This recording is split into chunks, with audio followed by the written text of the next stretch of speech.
Alright, welcome to the next tutorial in Little Big Planet Logic, or Little Logic, whatever the hell you want to call it. Okay, in this tutorial we'll be tackling oh my god, every time I start talking my dad turns on the hose.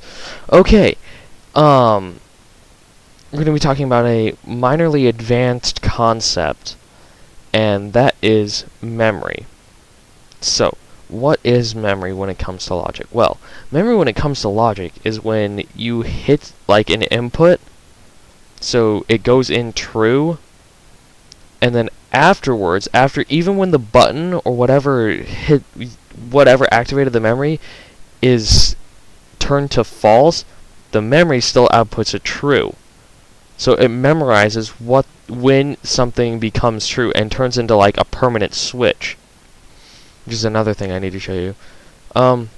Actually, I'll just show you that just real fast, how to make a really fast permanent switch.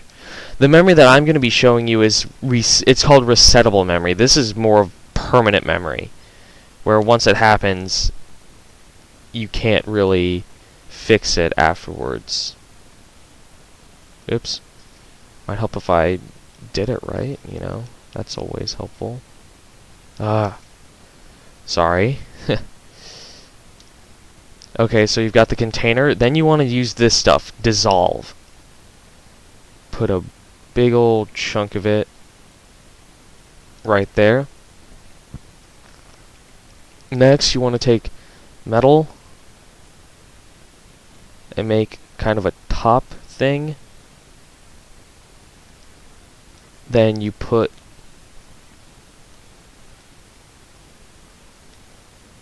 your key switch down here.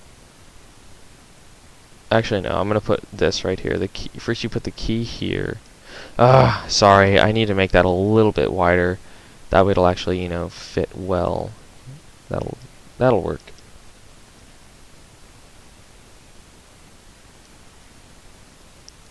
Then turn off grid. And put that right there. And now, you hook up a switch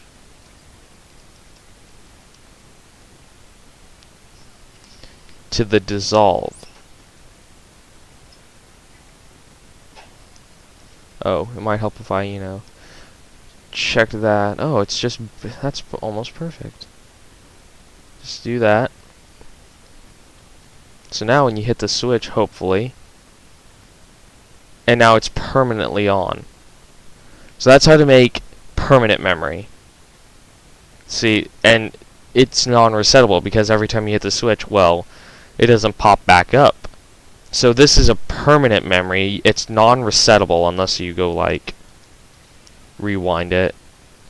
Then I guess it is resettable if you want to get technical about it. But I want something that I hit a button. So there'd be another button over here. I hit that, and then it resets itself. Well, there are a couple ways of doing that. The first way I'm going to show you, I call latch memory, even though that's a really bad thing to call it because there are other things called delatches and stuff like that. But anyway.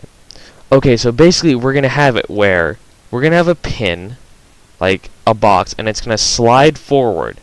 And when it does, it's going to go over a box that's pressing down, and there's going to be a hole in the thing that slides this way, and that pin's going to drop down, and it's going to lock it in place. So, I basically just told you what we're going to do. So now I'm just going to make a quick little thing. Oh, very important. On this type of memory, you have to use... Well, here, I'll talk about that in just a second. The container, you can use just anything. And I have it right next to me in paint. So...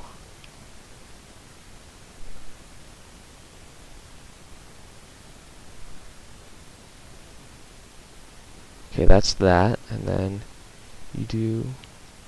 There's 1, 2, 3, 4...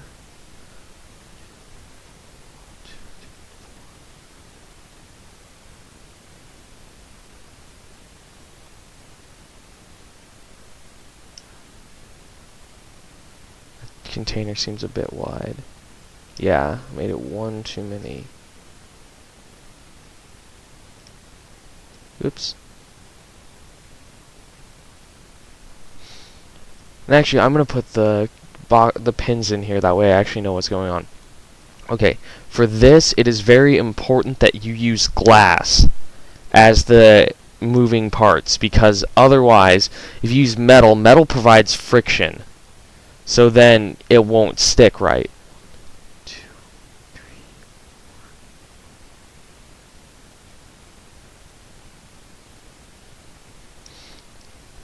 Well, what am I saying? It won't stick right. It will stick, and you don't want that to happen, because then you get friction, and sometimes your thing it'll break, which is bad.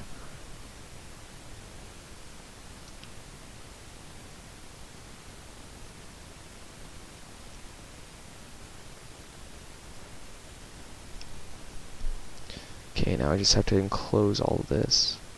Oops. Anti-gravity.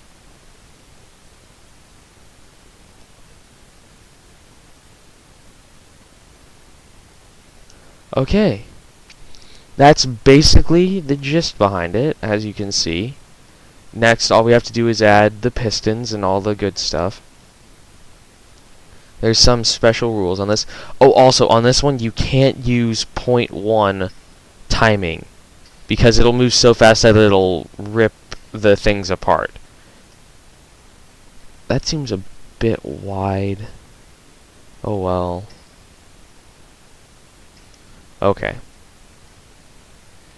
We'll need a few switches. Just in this case, you'll see that I'm using buttons. That's just to prove that it's just for simplicity, basically.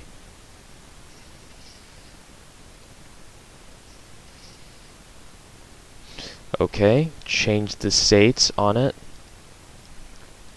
for direction. This one will be our reset. And this one will be our activate. Now then, we modify the pistons.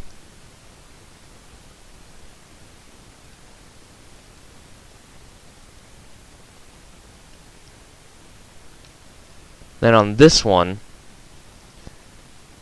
modify these real fast. Oops. On this one, you want it to be constantly pressing down. So you want backwards to be on.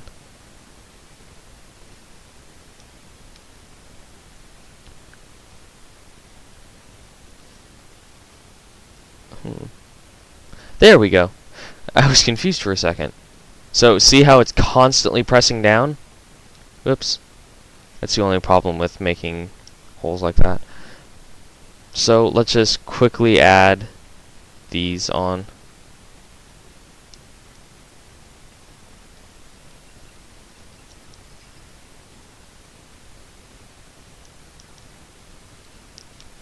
Modify this so the range is a lot smaller.